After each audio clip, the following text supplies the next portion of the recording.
wabarakatuh. Kesempatan ini kami akan menjelaskan materi tentang metode transportasi solusi optimal dengan menggunakan stepping stone. Sebelumnya, saya akan memperkenalkan anggota kelompok kami. Yang pertama, saya sendiri Syafani Salma Fadila, kemudian ada Fanya Vindita Sasi Kirana, dan Rasra Adi Firmansyah. Nah, saya Syafa. Di sini saya akan menjelaskan metode stepping stone. Metode stepping stone itu adalah cara untuk mengoptimalkan solusi awal dari masalah transportasi. Kita gunakan ini untuk mengecek apakah ada rute kosong yang jika dialokasikan bisa menurunkan total biaya. Nah, prosesnya ini pakai loop tertutup dan hitung indeks peningkatannya. Saya Fanya, di sini saya akan melanjutkan mengenai langkah-langkah stepping stone. Yang pertama, pilih salah satu rute kosong. Kemudian yang kedua, buat loop tertutup. Kemudian yang ketiga, hitung indeks peningkatan biaya. Kemudian yang keempat, analisis hasil perhitungan. Lanjut ke langkah 5, yaitu lakukan realokasi. Kemudian yang terakhir, ulangi sampai optimal. Jika semua indeks peningkatan lebih dari 0, solusi sudah optimal dan proses sudah selesai. Perkenalkan, saya Rasra Adi Firmansyah. Di sini saya ingin melanjutkan tentang metode stepping stone. Sebuah perusahaan memiliki 3 gudang dan akan mendistribusikan barang ke 3 toko. Biaya pengiriman per unit barang dalam Rp1.000 itu kapasitas gudang, suplai dan permintaan toko ditampilkan pada tabel berikut. Di sini kita menggunakan solusi awal dengan northwest corner. Dan di sini kita bisa lihat untuk permintaan itu di T1 itu ada 90, di T2 itu ada 100, dan di T3 itu ada 110. Dan kemudian kita distribusikan untuk G1 ke T1 itu 90, G1 ke T2 itu 10, G2 ke T2 itu 90, G2 ke T3 itu 30, G3 ke T3 itu 80. Kemudian kita totalkan biaya awal sama dengan 1.690. Nah, setelah kita mendapatkan solusi awal menggunakan northwest corner, kita lanjut penyelesaian menggunakan metode stepping stone. Nah, di sini kita lihat untuk sel kosongnya itu ada G1 T3, G2 T1, G3 T1, G3 T2. Nah, kita di rute kosong yang pertama itu G1 T3 dengan kita masukin tanda plus di G1 T3, kemudian G1 T2 itu minus, G2 ke T2 itu plus, kemudian G2 ke T3 itu minus. Nah, kita jumlahkan plus 10 dikurangi 6 plus 7 dikurangi 4 itu sama dengan plus 7. Nah, rute ini tidak memberikan solusi untuk penghematan. Kita mencari rute kosong, itu berada di G2 T1. Kita letakkan plus, kemudian naik ke atas G1 T1, kita letakkan minus 90, kemudian selanjutnya ke samping G1 T2, letakkan plus, kemudian turun ke bawah di G2 T2.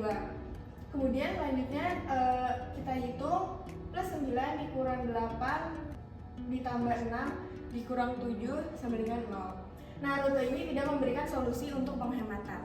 Coba diuji sel kosong lainnya dengan memulai dari G3T2 yaitu plus 4 ditambah dikurang minus 2 ditambah plus 4 jadi kurang 7, yang dimana rute kosongnya itu G3 minus T2 plus 4 kurang 2 tambah plus 4 dikurang 7 sama dengan minus 1. Dari hasil ini kita bisa mencoba sel kosong lainnya untuk bisa melihat apakah ada rute kosong yang lebih besar dibanding yang ini. Kita mulai uji coba lagi pada rute kosong G3T1.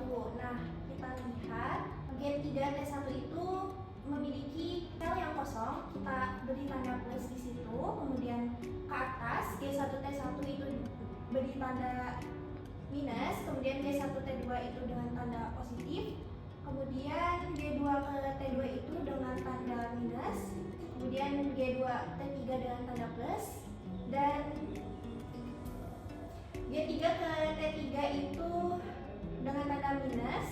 Hasilnya plus 3 dikurangi 8, plus 6 dikurangi 7, plus 4 dikurangi 2, itu hasilnya minus 4.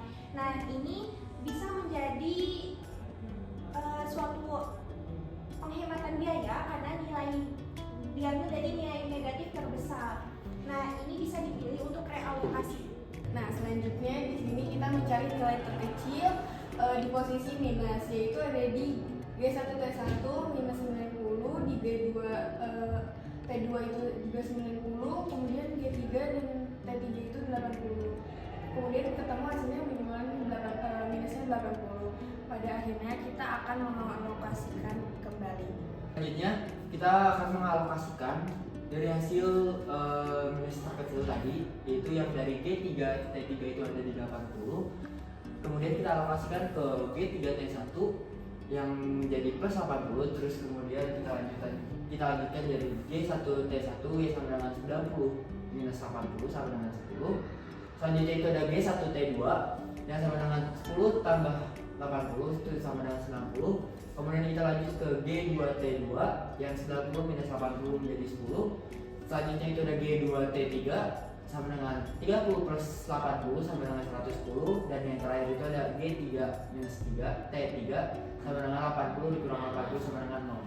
Jadi kita sudah mendapatkan sel terpilihnya itu ada di G3 T1.